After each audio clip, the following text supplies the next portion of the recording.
Here's the deal for all of you.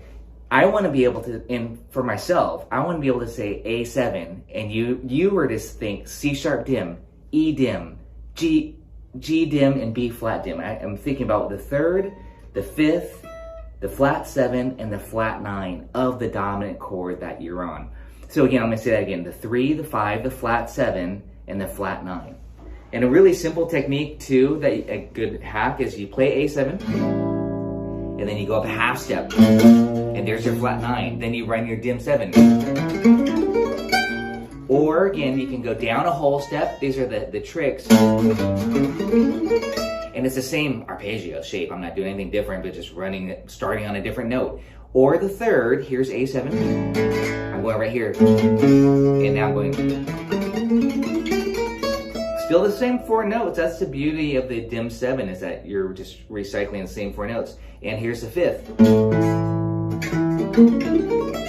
And I'm still just doing that same shape. So again, on any dominant chord, if you want to create a flat 9 flavor, I usually say darker flavor, then you can do the dim 7 substitution, half step above, off the third, the half step above is the flat 9, off the 5th, and then off the flat 7. So in context, for swing chaton, the first chord is G minor 6. I said play G minor 6. On the A7, I said play G dim 7, and that's the flat 7 of the A7. So that's why I'm staying on G, because it's easy for me to think G minor. Then I say diminish it. Only one note changes. But then you can, be anywhere on the fretboard, of course, too. And then for that D7, you would do the same concept here. For the D7, I want to say D7, and you guys would say, okay, the third is F sharp, A is the 5th, C, and then E flat is the flat 9. Of course, you've got the D too, the root. But the D is not being played as a dim 7. Only these notes are the dim 7 arpeggio notes. Off the 3, 5th, flat 7, and flat 9. That's where you start your dim 7 arpeggio. So when you look at swing chaton now, what I came up with for myself is a simple formula. What it comes down to, I call it a strategy. You play G minor 6, you play G dim 7, you play F sharp dim 7, and then you play G minor 6, and that's the first 8 bar. You got to know your arpeggios, of course, too, and be able to do the easy arpeggios.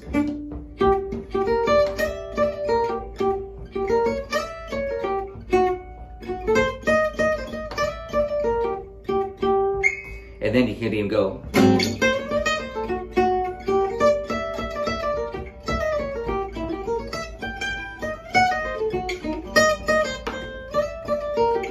Then you can make it fancy.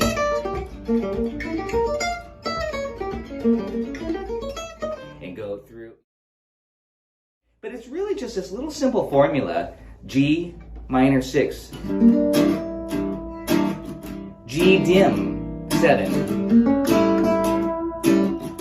Down a half step, F sharp dim, and then back to your G minor 6. Ron's going to continue A flat 7. I'm going to go to F sharp dim. I didn't use a whole tone. Back to G minor 6. A7's coming up. I'm going to diminish the G, and down a half step. Back to G minor 6. Then I diminish it. Gotta put little dots on the guitar. And down a half step. And then back to G minor 6. And then down a half step, diminish. Back to G minor 6. I did just G minor lick. And then quick change.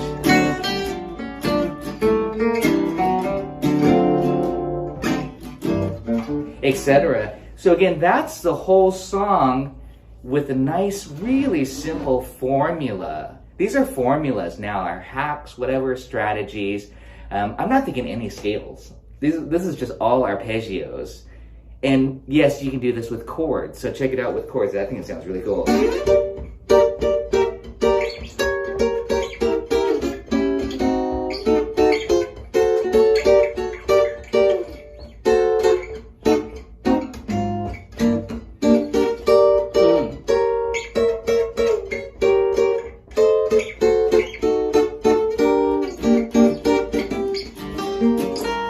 Yeah, thank you. Yeah.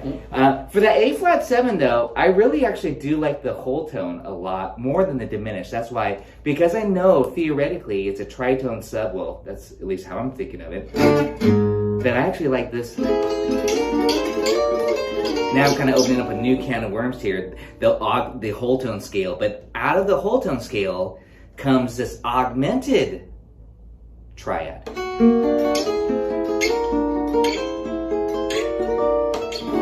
And Django did use that quite a bit. It's very, very dreamy. And that was the French impressionistic sound of Claude Debussy and Maurice Ravel. They were using that quite a bit. And then,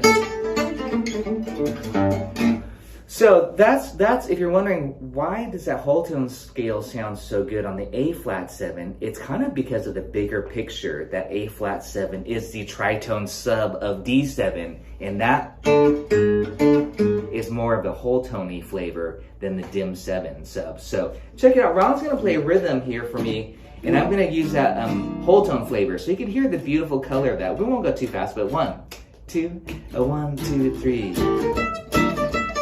Diminish it. Down a half step, diminish.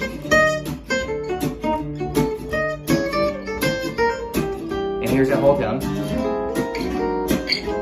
Back to G minor. I'm going to diminish it here.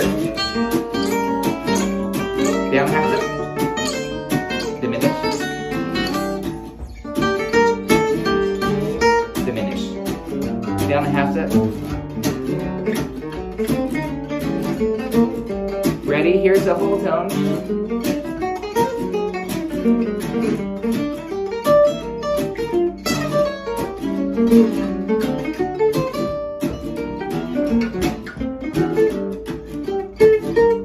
Diminish.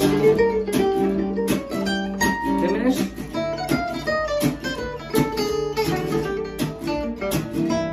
Whole tone.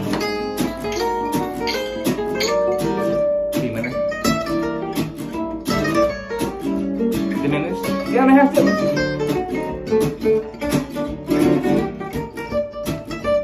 Diminish it. Down a half step.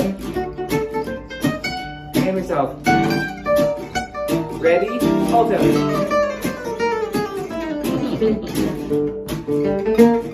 Quick change.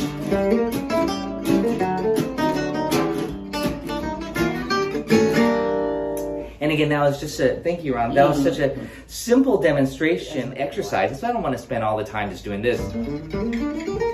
I mean, I don't want to hear somebody just running up and down those arpeggios all day. You know, I think what's more important is just these simple concepts. Down it. And then whole tone. But I'm just using the same strategy that I wrote there for you guys on that whole tone, on that A flat 7. Every time that came around, I was taking that whole tone scale. That's what gave it a lot of character to me. So that might be a good thing for you to make a note of. If you see a dominant chord and you know it's being a tritone substitution for the real dominant chord, that's a nice place to use a whole tone scale. If you all know this song, Girl from Ipanema, which I'm sure many of you do, right here, on the vamp, this is like an intro.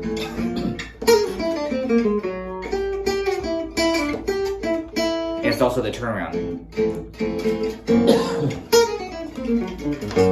So again, that's an ideal place to use it. That was a demonstration in a major key where you're just going And it's the dominant chord a half step above the root. That's the easiest way to remember it. So here's, again, I'm taking Girl from Ipanema as an example. Then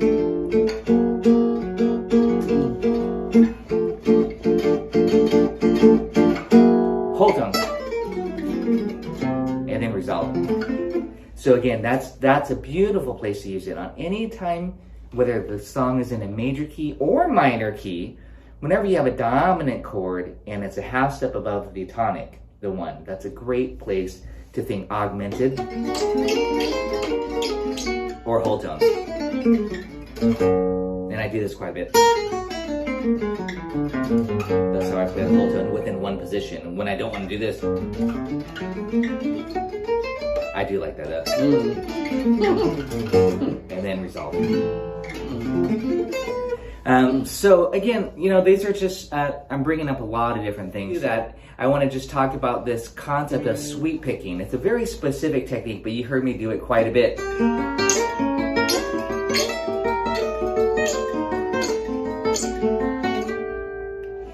So what I'm doing here, Django did this, of course. He did it like that. You just take a diminished triad, this shape particularly, which looks like it's coming from a D7 chord. Okay, but I'm starting on G, with the G on top. Okay, that's a diminished triad. It's a G dim. Going back to triads really quickly, just to show you, here's G major, here's G minor, and here's G dim.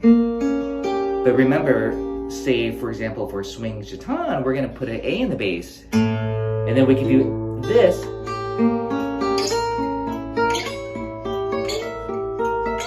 Slide it every 3 frets because the dim 7 is the same formula. It consists completely of minor thirds. So that's often what I'm thinking is it going to be here? Is it going to be here? Or is it going to be here? You'll have 3 different ones that you can start on and get the right one. That's for the dim 7. For the whole tone, you only have 2 choices of getting the right one. But in this case, we have A. I'm going to start on G. And then for the D, and then G minor. So that's a good trick. Just do this. For the G, A7, and then for the D7, it looks like a D7 chord anyways, if you know your cowboy chords. And then back to G minor. But I do that everywhere, so I do stuff like this. I'm going to do a vamp that's going to sound like this.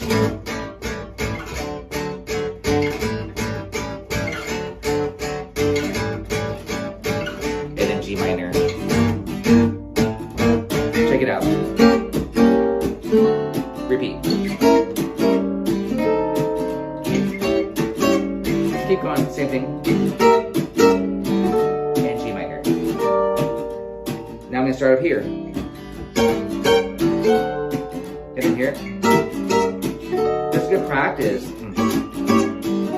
G minor. Then this.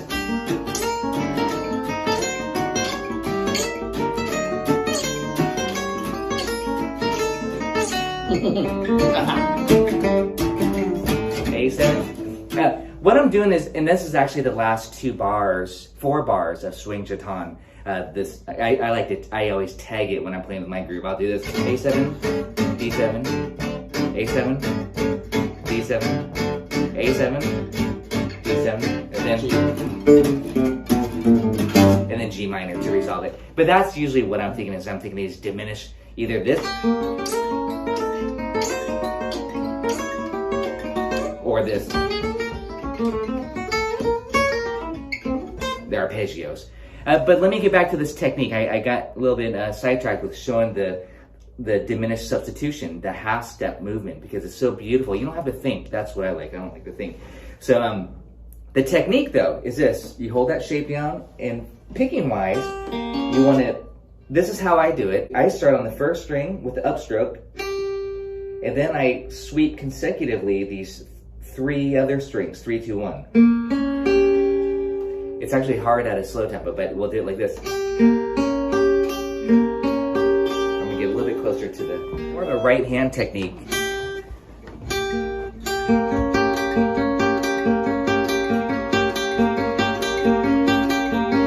And I'm just on that, I'm labeling this as a G dim as I demonstrate G major, G minor, G dim.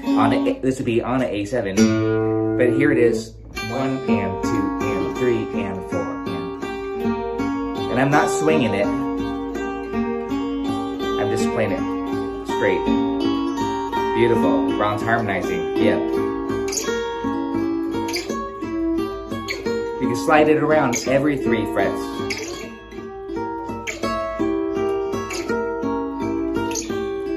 What I recommend, thank you, that was beautiful. I love the sound of that. It's just so haunting. What I recommend, if this is new for you for your picking, I'm just going to isolate the picking without the right hand.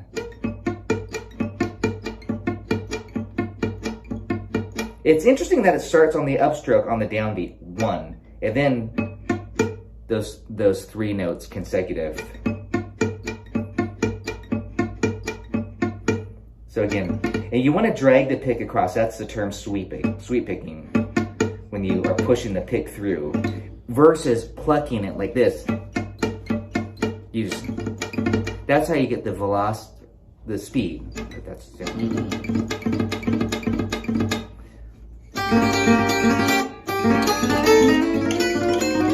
swinging it.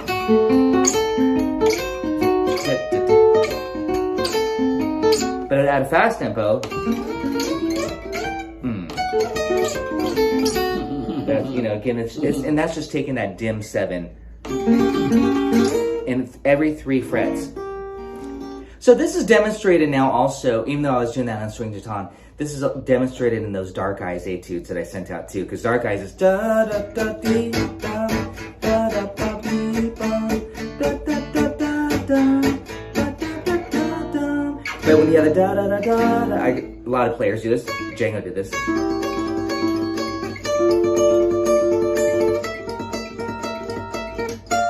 To the B flat chord. So again, that's a beautiful place to use it. And then you can start to do really cool licks like this.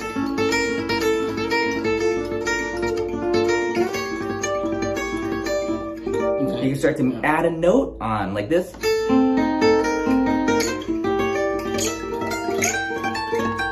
So you can be kind of creative, and now we're almost getting into some chord melody ideas like this. D minor.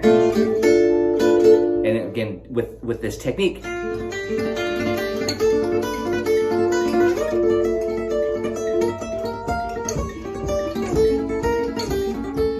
Okay, so it's pretty cool. It's a pretty sweet technique. I find myself trying to find other ways to use this technique too. You can almost make it sound like a tremolo. You know, like the same note in that case, a unison. So have fun with that Sweet Georgia Brown etude number 1, which I did pass out to you guys. And you'll hear this quite often. I don't know who did it first, but you'll hear this riff in Sweet Georgia Brown, this turnaround.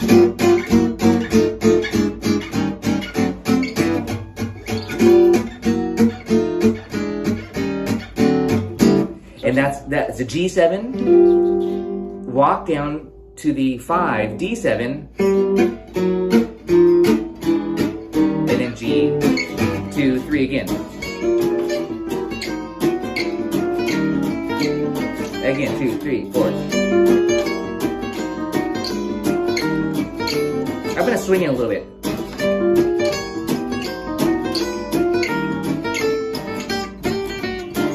A little faster. 1, 2, 3, 4. So if you're wondering, how do you know which note to start on? G7's your first dominant. It's chromatic movement. Again, G, B, D, F, A flat. So I'm starting on the 5th, D. And you just work it out. And then resolve to G triad, that particular lick. And that's actually in my Sweet Georgia Brown etude number 1, if you like that. It's used in there.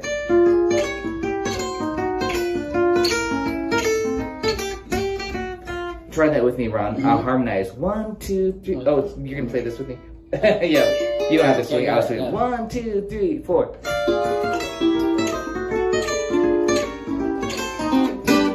Nice. 1, 2, 3, 4. Is that nice? Just that simple lick harmonized. We didn't even have to work it out. Just a third above. So again, that's on any dominant chord. And you can do it in, you can do it in different places. You just want to know your diminished arpeggios everywhere. Sorry, diminished triads in that case. And yes, you can do that with your diminished arpeggios too. I want to go into Bossa Dorado, as I mentioned here. I know I'm kind of all over the place today, but we're covering a lot of good stuff here. We're not really covering this arpeggio, this stuff. I know you like that. And Dark Eyes, my Dark Eyes Etude number 1, and the Jangology Etude number 1. Now I'm just kind of naming these out if you want to work more on technical arpeggios, going through all 6 strings or 5 strings. But I'm more interested personally, and that's why I keep going back to wanting to share these strategies with you. I'm more interested in these concepts and strategies versus just running up and down arpeggios only technically. So Bossa Dorado is a great one. Pete, I know it's one of your favorites. It's just like swing chaton with a bossa feel, like this. So it's more straight 8. No, sorry. 1, 2, 3, 1. We're in D minor. 2 dominant. I go. Let's talk about it. Ron's reading the book and he's going to say, hey, it says E minor 7 flat 5 to A7. But when I'm improvising, I get rid of the E minor 7 flat 5. I just think A7 there. This is for the simplification purposes, the reduction. So I just go straight to the A7 instead of the E half dim, which is a prep chord to the A7 and 2/5 to the D minor. So again, you're looking at Bossa Dorado. You got D minor for 2 bars. The 2 dominant E7. And then A7. That's the simplified. And then back to the 1. Ready? Check it out. Diminish it. Down the half step.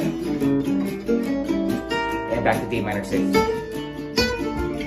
And again, D minor 6. Diminish it. Down the half step, diminish. Again. Diminish it. Down a half step, diminish. And D minor. Again, D minor 6. Easier arpeggios. Diminish. Down a half step. Again. Diminish. Down a half step.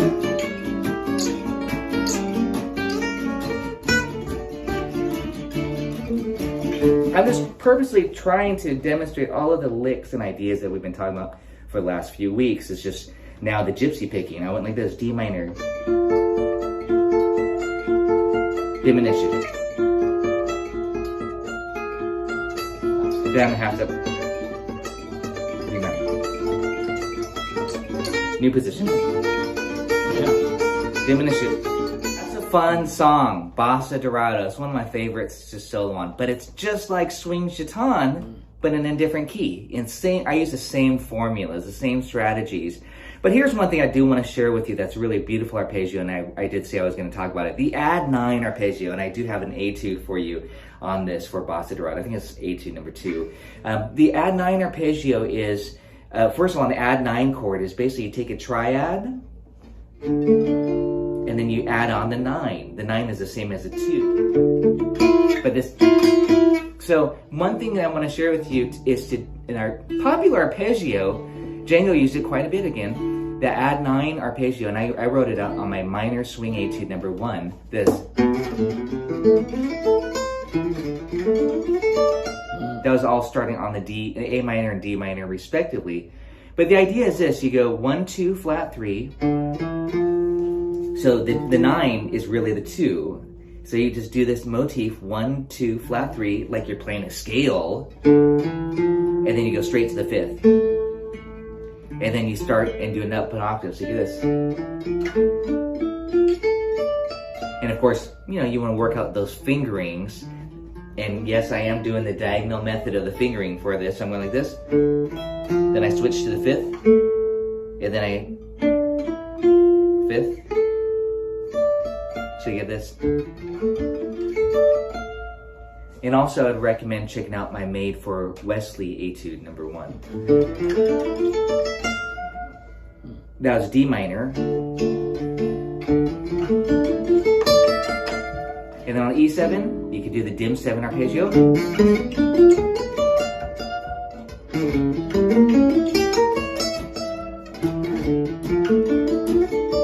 It's still pretty. Diminished. Down a half step, diminished.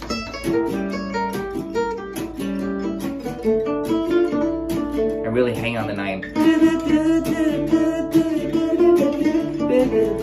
Diminished.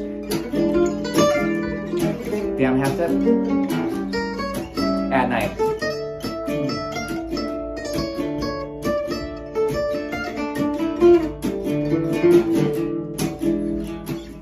Thank you. Yeah. You want to try that out? Do you guys get the add 9 arpeggio? You might just say, hey, Tracy, isn't that a 2? Yes, it's a 2. It's an add 2 arpeggio. 1, but it's so pretty. And again, you don't have to just blaze through it. I was just hanging on that note. 2, 3.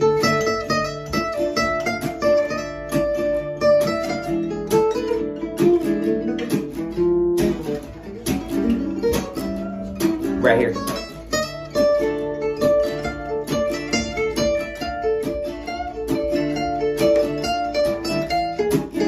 And now it's a dim, and then down half step.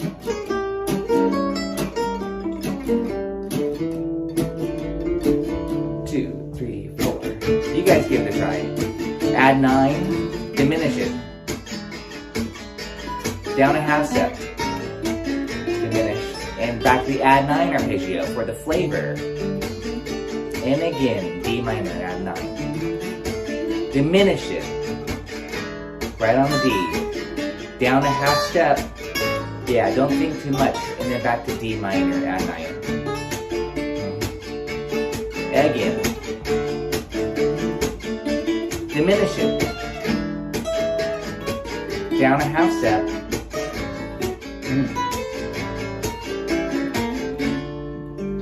So yeah, I was listening to Ron, when I said down a half step, wherever you happen to be at, if you know you're on the diminished, then down a half step, and then resolve.